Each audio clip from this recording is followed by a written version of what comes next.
Corona महामारी के कारण लगे लॉकडाउन का असर सभी प्रकार के व्यवसाय पर पड़ा है। अनलॉक की शुरुआत होने के साथ ही रोजगार पटरी पर उतरने लगे हैं।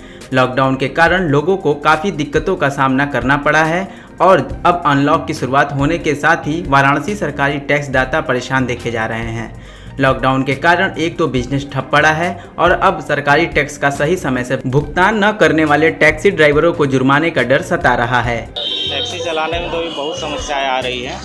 गवर्नमेंट के गाइडलाइन के अनुसार हम लोग जो है कि 3 महीना तो पहले अपनी गाड़ियां बंद रखें, कुछ उम्मीद के साथ कि लॉकडाउन खुलेगा तो थोड़ा गवर्नमेंट की तरफ से भी फैसिलिटियाँ मिलेंगी और गाड़ी उड़ी का जो है भाड़ा वगैरह भी कुछ ठीक ठाक चलेगा। लेकिन 3 महीने के बाद जब लॉकडाउन खुला तो स्थिति तो वैसे ही और बुरी हो गई, जिसकी हम लोगों ने कल्पना भी नहीं किया था।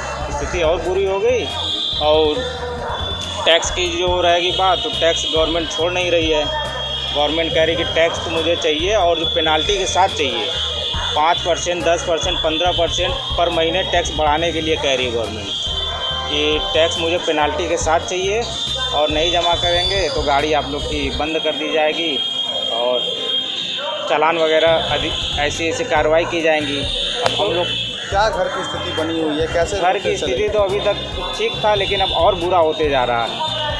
इसी तरह चल जा रहा था लेकिन अब तो चलाने में स्थिति और भी हालत ख़राब हो रहा है। कैसे गाड़ी चल ही नहीं रही है, यही एकमात्र सहारा है। टैक्स भैया गाड़ी खड़ी थी और टैक्स जो है कि गवर्नमेंट कह रही कि चाहिए और पेनाल्टी के साथ चाहिए।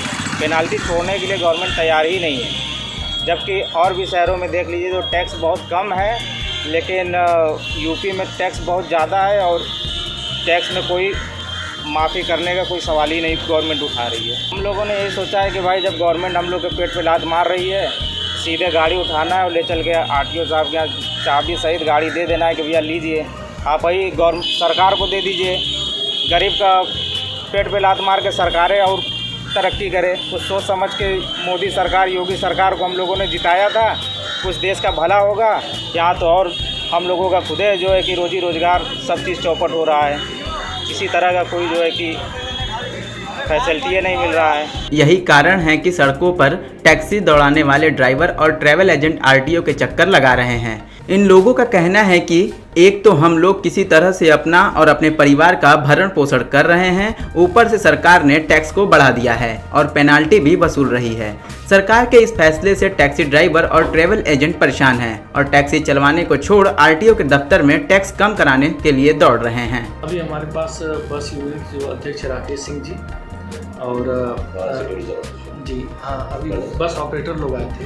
इन लोगों का ये कहना था कि लॉकडाउन की अवधि के दौरान जो गाड़ियां हमारी संचालित नहीं हुई, इसके टैक्स को माफ़ किया जाए और हमारी गाड़ियों का समर्पण किया जाए।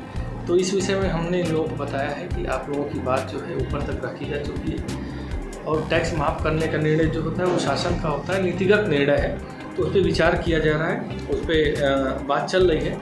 उम्मीद है जल्दी से जल्द इसका निर्णय आ जाएगा और आपकी गाड़ियों को समर्पण करने की, जहाँ तक समर्पण करने का प्रश्न है, मैंने इन लोगों से कहा है कि अनुमति का हम लोग इंतज़ार कर रहे हैं। हो सकता है कि मैनुअल रसीद करके आप लोगों की गाड़ियों को समर्पित किया जाए।